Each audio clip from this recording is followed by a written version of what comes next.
Hey guys, hope everything's going well. You guys know that drill. Smash that like button, subscribe if you haven't, comment down below. Follow me on Instagram at AIH underscore sports. And also follow me on my finance channel at AIH Finance on YouTube. Okay, I got this in the mail. It's an autograph, 2010 historic autographs, Bill Mazeroski. And it's just an authentic autograph. You can see here. PSA DNA. And the thing is that this cost me a little bit, I think over 20 bucks, not too much. I think it was under 25. I have to check the price of it. But regardless, I got it shipped to my house under 30 bucks and I find that to be a deal. Off season in baseball. Are we even going to have a baseball season? I hope so. But yeah, these are the autographs that I'm collecting of Hall of Famers.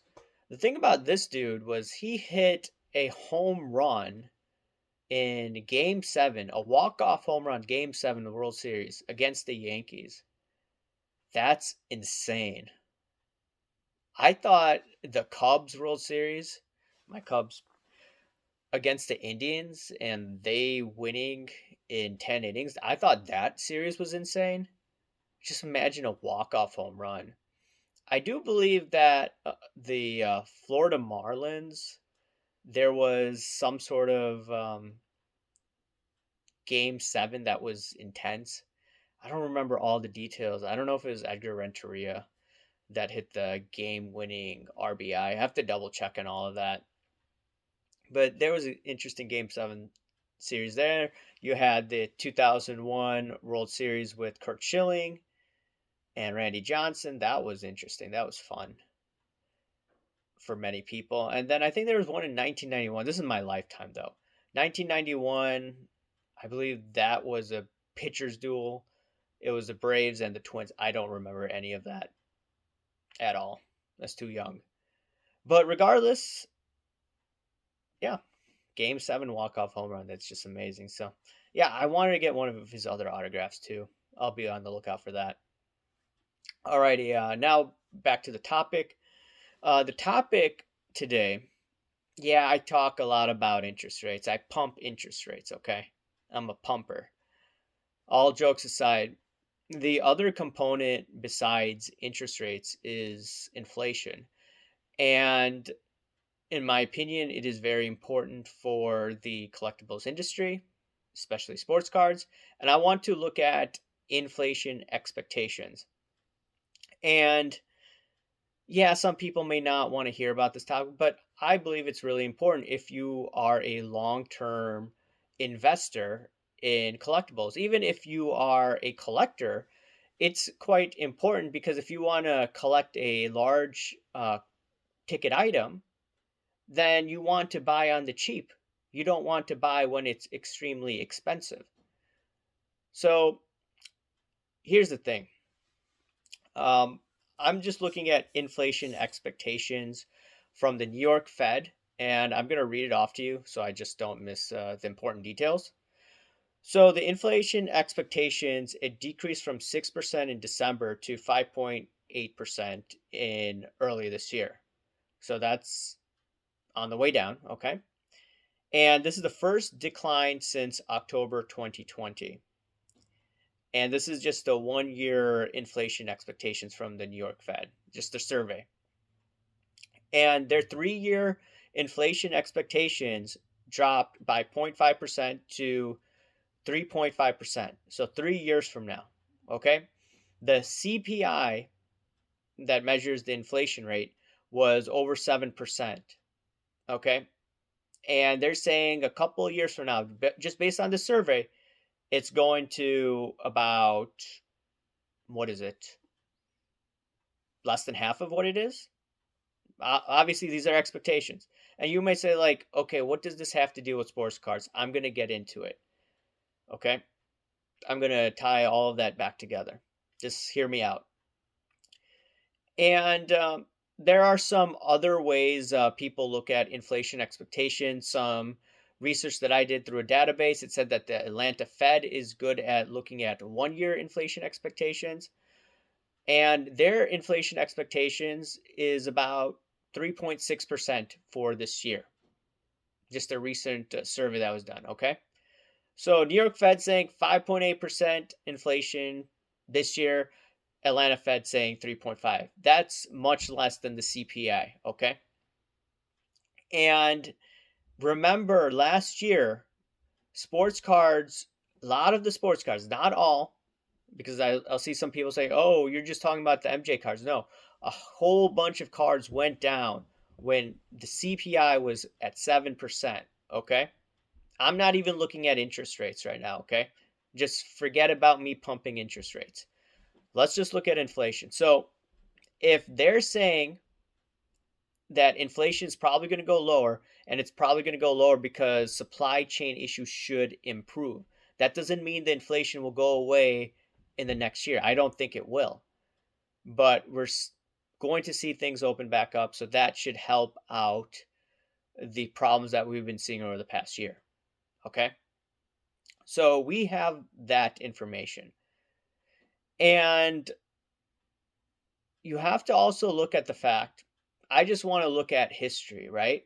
And just in American history, what's happened when you've had a huge spike in CPI over the past 100 years? You have to go back to a little after World War II. It was, I think, 1946, around that time frame. The CPI was around 19%. They had 19% inflation. Why did they have so high inflation? Because during World War II, there were wage and price controls. And I could go on about that, but that'd be a longer topic, or that'd be a discussion for another day. Regardless, 19% inflation. Over the next few years, that inflation dramatically went down. And then the next spike up was in the Korean War, where inflation spiked up to about 10%. It then went back down. Everyone always says that, hey, the 1970s was the worst decade for inflation last century. No, it was actually in the late 1940s, or the latter half of the 1940s decade after World War II. Many people don't talk about that. And then the next inflation spikes happened in the 1970s, most notably with the oil shock in the late 70s with the Iran situation. And you had inflation, what, 15%? It then went back down. So what does this have to do with today? Okay, I said that the CPI, which is the worst in my lifetime, was 7 point what? A little over 7%. So if historical patterns repeat, which I do believe they do, 7% goes down, and it'll gradually go down in the coming years. I know a lot of people may not agree with that, but this is just historical trends. And I've talked about 2024, not going to get into this in this video. Okay? Not looking at pumping interest rates again, okay? In this video. So let's just now tie this back again to sports cards.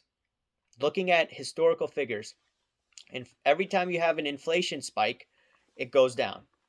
1940s, 1970s, and in my opinion, right now, the next few years. We may have some sort of oil spike, but once again, that will be short lived, and regardless, the inflation numbers still will probably be headed down.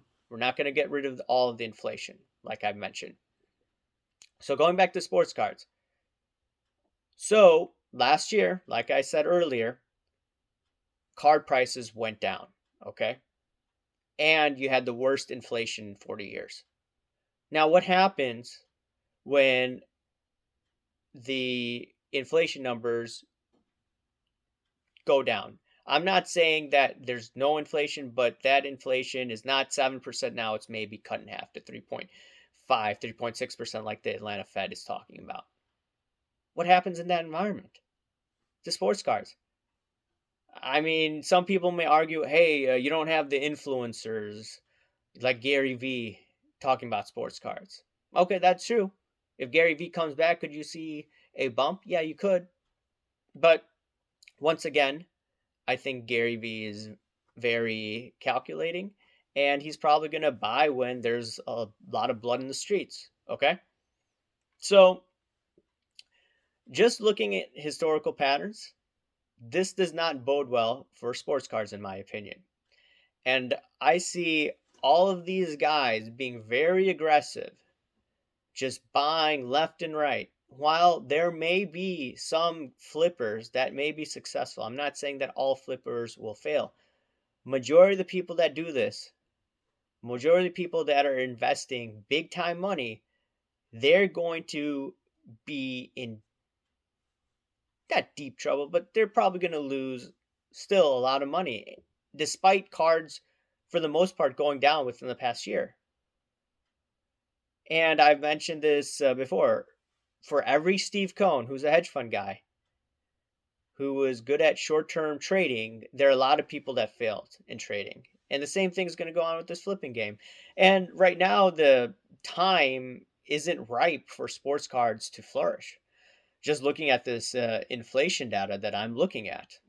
And now some people may say that, hey, um, why are you looking at the Federal Reserve?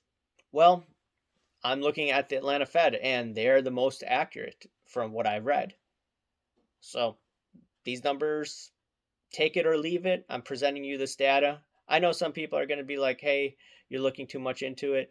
And my response is, I like looking at this stuff. And for me, who trades GLD and not GLD, GDX and SIL, those ETFs, this information is really important for me to look at. And I decided to share it with you. And collectibles and gold, they're in the same ballpark, looking at interest rates, looking at inflation, etc. So I want to share this with you. Anyways, guys, let me know what you think. Smash that like button, subscribe if you haven't, comment down below, guys. Thanks. Bye.